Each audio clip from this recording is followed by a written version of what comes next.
এটা করতে 5 মিনিট লাগবে। আচ্ছা সমস্যা নাই, ঠিক আছে, বেশিক্ষণ টাইম নেবো না। ধরে নেন আপনি একটা ফাংশন বানাইছেন, ফাংশন সামথিং, সরি ফাংশনের নামে তো আর ডলারে না, সামথিং। একটা জিনিস মনে রাখবেন, এমন কোনো ফাংশন ইউজ করেন না যেটা অলরেডি আপনার পিএইচপিতে আছে। যেমন মনে করেন ইকো, এই নামে ফাংশন আছে না, এগুলো করতে যাবেন না।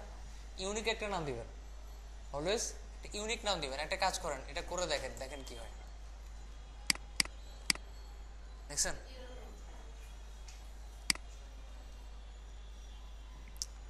এরকম আর কি। যাই হোক, এখানে একটা কাজ করি, এটার ভিতরে ইকো করে, ঠিক আছে, দেখি কি অবস্থা। দেখছেন এই সমস্যাটা হবে। এই জন্য একটা ইউনিক নাম দিবেন, ইউনিক নাম সাপোজ সামথিং দেন। এটাকে যদি আমি আউটপুটে শো করে কি হবে, কাজ করে, কাজ করে, ওকে। এখন আপনি এখানে লিখছেন এভাবে, I am working on web design, লিখলাম। এখানে ইকো করানো হচ্ছে I am working on web design, এখানে সামথিংটাকে কি করা, আউটপুটে শো করানো, সো ভিতরেরটা এখানে শো করতেছে, ফাংশনের আউটপুটটা কি এখানে শো করতেছে। এখন মাঝে মধ্যে আমাদের দরকার হবে যে আমরা এইটার অ্যাক্সেস আমাদের কাছে নাই, এই ফাংশনটা যে বানানো আছে এটার অ্যাক্সেস আমাদের কাছে নাই। এখন আমি চাইতেছি এই লেখাটুকুকে এইটার মাধ্যমে চেঞ্জ করব, কিংবা অ্যাক্সেস আছে কিন্তু আমি এটাকে আর পরবর্তীতে হাত দিতে চাইতেছি না। আমি চাইতেছি এটা দিয়েই আমি এই ওয়ার্ডটা বারবার চেঞ্জ করতে পারবো। একটু খেয়াল করেন, এই ওয়ার্ডটা কি চেঞ্জ করতে চাইতেছি আমি এটার মাধ্যমে, এই ফাংশন কল করছি না, এইখানের মাধ্যমে আমি এটাকে চেঞ্জ করতে চাইতেছি। কেমনে, ওই ওয়ার্ডটাই বাদ দিয়ে দিবেন। কি করবেন, ওয়ার্ডটাই বাদ বাদ দিয়ে এখানে একটা ভ্যারিয়েবল বসাবেন। সাপোজ ভ্যারিয়েবলের নাম দিলাম যে মনে করেন সফট, একটা ভ্যারিয়েবলের নাম দিলাম, দিয়ে এটা কি ইনভার্টেড কমার মধ্যে লিখছি না, এটা কি এখন পিএইচপির আন্ডারে পড়তেছে। একটা কাজ করি, এতটুকু পর্যন্ত শেষ করে দিই, দিয়ে ডট দিয়ে এটার সাথে কানেক্ট করি। তার মানে কি, এতটুকু একটা স্ট্রিং যেটার সাথে আমি কি করলাম, ভ্যারিয়েবলটাকে জোড়া লাগাইছি। আবার ওই ভ্যারিয়েবলের সাথে এই এতটুকুকে আমি কি করছি, জোড়া লাগানো হয়েছে। এবার আপনার কাজ হচ্ছে এই যে ভ্যারিয়েবলটা, এটাকে কপি করে এই জায়গায় বসানো। কোথায়, ফার্স্ট ব্র্যাকেটের মধ্যে। কোথায় বসানো, এখান থেকে এইখানে নিয়ে যাওয়া, দুইটা জায়গায় কানেক্ট করা আছে। এবার আমি যখন এটা ফার্স্ট ব্র্যাকেটের ভিতর লিখছি না, এটাকে বলা হবে আর্গুমেন্ট। কি বলা হবে, আর্গুমেন্ট। এখন আপনি এই জায়গায় যাই লিখবেন না কেন, সেটা টান দিবে এই জায়গায় যেখানে বানানো হয়েছে, সেটা এখান থেকে টান দিবে কোথায়, এখানে। আর সে বলবে আমি এগুলারে চিনি না, তুমি এখানে পাঠাও। তো এখান থেকে গেল এখানে, আর কোথায় পাঠিয়ে দিছে এটাকে, এইখানে। ফলে কি শো করবে এখন, এটাকে বলা হচ্ছে আর্গুমেন্ট, আর এটাকে বলা হবে প্যারামিটার। ঠিক আছে, রিলোড দেন, দেখেন কি শো করে, মিসিং আর্গুমেন্ট। ওকে,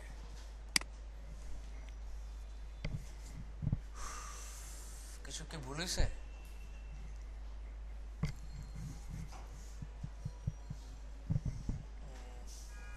কত নম্বর লাইনে প্রবলেম বললো, 19 আর 20, আনডিফাইন্ড ভ্যারিয়েবল। ওকে, আচ্ছা এই নামে ভ্যারিয়েবল না পারে, আমি ভালো একটা নামে ভ্যারিয়েবল বানাই, সাপোজ সুজন। এবার একটা রিলোড দেন, ঠিক আছে, ভ্যারিয়েবলের নামে সমস্যা ছিল, ঠিক আছে, ইউনিক একটা নাম দিবেন। যে নামটা অলরেডি পিএইচপিতে আছে এই নামে কোনো ভ্যারিয়েবল বানাবেন না। যদি দেখেন এরকম সমস্যা হচ্ছে, চেঞ্জ করে নেবেন নামটা।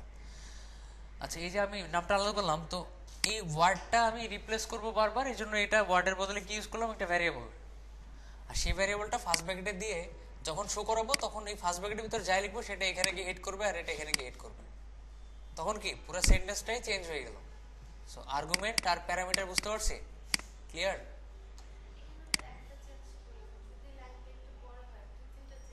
রাইট, এই যে এই কোশ্চেনগুলো হচ্ছে ভালো কোশ্চেন। মনে করেন আমি চাইতেছি দুই তিনটা অনেকগুলো চেঞ্জ করব, তো এখানে আই এর জায়গায় আর এম এর জায়গায় আমি মনে করেন অন্য কিছু ইউজ করতে চাই, তো এখানে কমা কমা দিয়ে বা এখানে চেঞ্জ করেন, মনে করেন যে একটা ভ্যারিয়েবল নেন আমি, এখানে আরেকটা ভ্যারিয়েবল নেন মনে করেন যে সেকেন্ড। আচ্ছা আমি ফার্স্ট সেকেন্ড করে করি, নাম মনে আসতেছে না আমার, ফার্স্ট সেকেন্ড আমি এগুলো চেঞ্জ করবো এটার মাধ্যমে। এখন এগুলা কি অন্য কালার হয়ে আছে না, সেক্ষেত্রে কি করব, এটা বাদ, এটার সাথে এটাকে জোড়া লাগাবো, একটা কাজ করি একটা স্পেসও জোড়া লাগে, ডট দিয়ে একটা স্পেসও জোড়া লাগে, যে এটার সাথে স্পেসটা জোড়া লাগবে, স্পেসের সাথে সেকেন্ডটা জোড়া লাগবে, আর তার সাথে কি ওয়ার্কিং অন জোড়া লাগবে, মানে জোড়া লাগানোর সিস্টেম বুঝছি। যেহেতু এগুলো পিএইচপির পার্ট, সো এগুলো ইনভার্টেড কমার মধ্যে লিখলাম না। এবার কি করব, এবার এগুলাকে কমা কমা দিয়ে লিখবো। কি করব, ভ্যারিয়েবল গুলাকে এখানে কমা কমা দিয়ে লিখবো, বুঝাতে পারছি না? সিরিয়ালি লেখার দরকার নেই, আপনি যেভাবে সুবিধা হয় আপনি এটা আগে লিখতে পারেন, তাহলে এখানে আগে যা লিখবেন সেটাই এখানে শো করবে, ঠিক আছে? ভ্যারিয়েবল অনুযায়ী আগে পরে সমস্যা নেই। এই যে আমি তিনটা ভ্যারিয়েবল এখানে ইউজ করলাম, ওগুলো এখানে কমা কমা দিয়ে লিখলাম, এবার এখানে কমা কমা দিয়ে লেখেন। প্রথম প্যারামিটারে লেখেন ইউ কমা, দ্বিতীয় প্যারামিটারে লেখেন আর, তৃতীয় প্যারামিটারে লেখেন যে আপনি কি ডিজাইনার, আপনি লেখেন এখানে গ্রাফিক, ঠিক আছে? কমা, এই যে আপনি তিনটা জিনিস লিখলেন, এটাকে হিট করতেছে কোথায়, এখানে আর এখানে, দ্বিতীয় প্যারামিটারটা এখানে আর এখানে, আর তৃতীয়টা এখানে প্লাস এখান থেকে যাচ্ছে এখানে।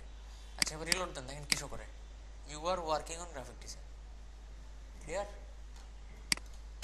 ওকে, তো আমি পিএইচপি থিম ডেভেলপমেন্ট দেখাবো না, জাস্ট একটু আইডিয়া দেবো আর কি। আমরা লোকাল হোস্টে যাই, একটা ফোল্ডারে যাই খুব তাড়াতাড়ি, ব্যাচ 12, এখানে কি ওয়ার্ডপ্রেস সেট আপ করা ছিল? ধরে নেন আমি এটার অ্যাডমিন প্যানেলে গেলাম ওয়ার্ডপ্রেস সেট আপ করে,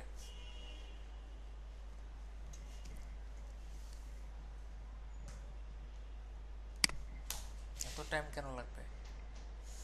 আচ্ছা এনিওয়ে, তো তাড়াতাড়ি করে যাই, এখানে ওয়ার্ম ফোল্ডারের ভিতরে www/batch12 থিম কই থাকে,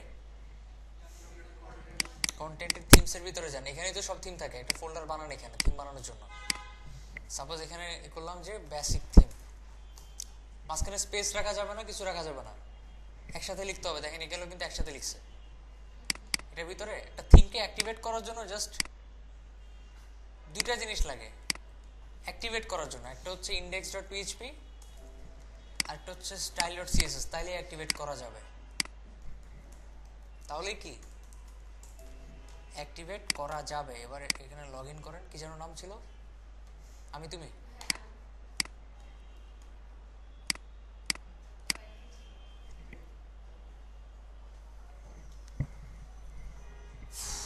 আচ্ছা এবার এখান থেকে অ্যাপিয়ারেন্স থেকে থিমসে যান, দেখেন তো শো করে কিনা, অ্যাক্টিভেট করা যাচ্ছে, শো করে কিছু, তার মানে কি আমাদের থিমটা অ্যাক্টিভেট হয়েছে, কিছু ভিতরে কিছু লিখি নাই, যার কারণে কি কিছু শো করতেছে না। একটা কাজ করেন, index.php এটাকে নোটপ্যাড প্লাস প্লাস ওপেন করে কিছু একটা লিখেন, suppose this is a title, this is a paragraph. So index.php তে যা থাকবে অ্যাক্টিভেট করার পর কি ওগুলাই শো করবে হোম পেজে, বুঝতে পারছি? এখন প্রবলেম হলো আপনি যখন এটাকে জিপ করে আপলোড করবেন তখন কিন্তু আপলোড হবে না। এটাকে যদি আপনি জিপ করে আপলোড করতে যান আপলোড হবে না, এটার একটা কারণ আছে, এখানে বলবে যে আচ্ছা একটু করে দেখে, ঠিক আছে, তাহলে বেটার হয়। এই যে বেসিক থিম দেখতেছেন, এটাকে কপি করে বা কাট করে আমি একটা কাজ করি, এখানে নিয়ে যাই,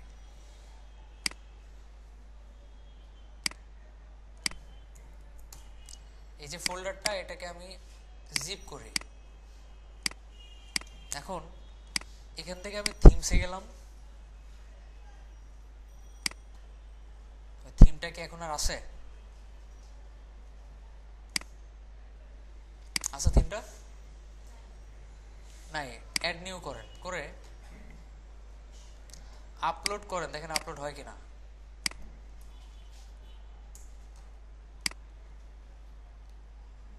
কিশো করে this package could not be install the style.css style sheet does not contain a valid theme header.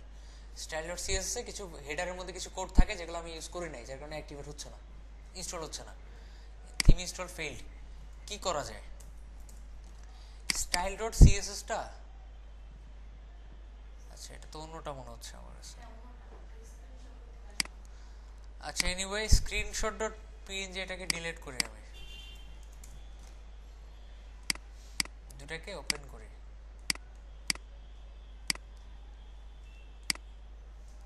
ঠিক আছে, এই তো। আচ্ছা, তো style.css কি কোড অ্যাড করা লাগে দেখেন, এখানে কিছু কমেন্ট অ্যাড করা লাগে। ফার্স্টে লিখতে হয় থিম নেম, জাস্ট এই লাইনটা লিখলেই কিন্তু জিপ করে আপলোড করা যাবে, অ্যাক্টিভেট হবে। তারপর আমি আরো কিছু লাইন লিখবো। থিম নেম লেখেন basic theme by batch 10, batch কত 12, থিম ইউআরআই, থিমের একটা লিঙ্ক ধরা দেন। তারপর হচ্ছে আপনারা মনে করেন যে থিম, সরি, এরপর লিখবেন অথর। কি লিখবেন? অথর, একটা নাম লেখেন, আপনার নাম লেখেন, তারপর লেখেন অথর ইউআরআই, অথরের লিঙ্ক ধরা দেন।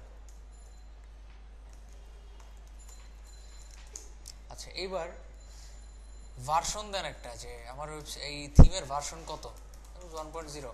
এবার লিখবেন ডেসক্রিপশন। কি লিখবেন? ডেসক্রিপশন, কিছু একটা লেখেন, সামথিং ব্রিফিং লেখেন একটা। This is a custom made WordPress theme,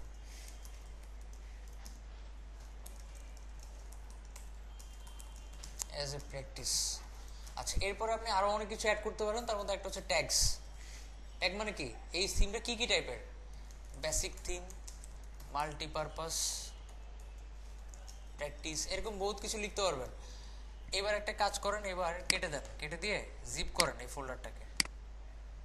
বুঝতে পারতেছি? এটা কমেন্ট থেকেই কাজ করে।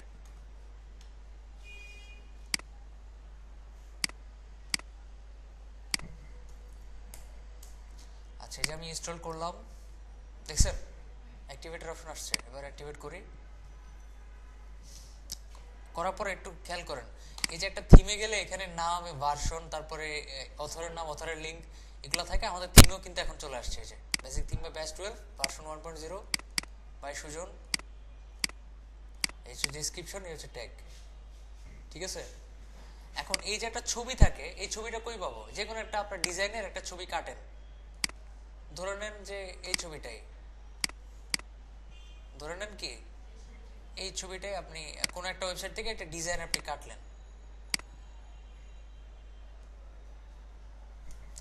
অবশ্যই সেটা সাইজ হইতে হবে 600 ইন্টু কত, 450, 600। আচ্ছা মনে করেন আমি ছোটই নিলাম বা বড় নিলাম, বিশাল, বিশাল নিয়ে এটাকে এখন কাটবো। কোথায় সেভ করবো এটা? যেখানে আমরা থিমটা রাখছি ওইখানে, বা অ্যাক্টিভেট হয়েছে যেখানে, batch 12 WP content themes basic theme, এটার ভিতরেই তো। আর নামটা অবশ্যই রাখবেন স্ক্রিনশট নামে, সেটা পিএনজি হতে পারে, জেপিজি হতে পারে। আর একটু যদি স্ট্যান্ডার্ড লেভেলের ডিজাইন মানে ডেভেলপার হতে চান তাহলে পিএনজি রাখবেন। এবার সেভ করেন, দেখেন তো আসছে কিনা। ওই যেন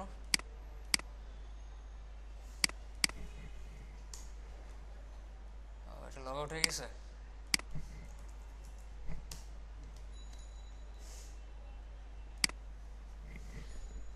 আসছে। এটার স্ট্যান্ডার্ড সাইজ হচ্ছে 600 ইন্টু 450,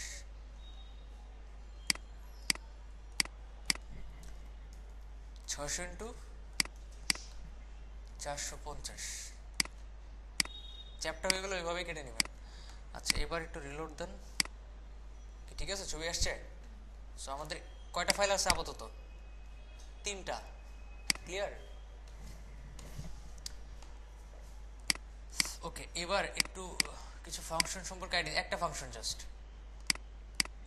এই যে আপনি এটা দেখতেছেন এখানে, এই যে টাইটেল দেখতেছি, টাইটেলটা আপনি চাইতেছেন এখান থেকে শো করবে। কোত্থেকে?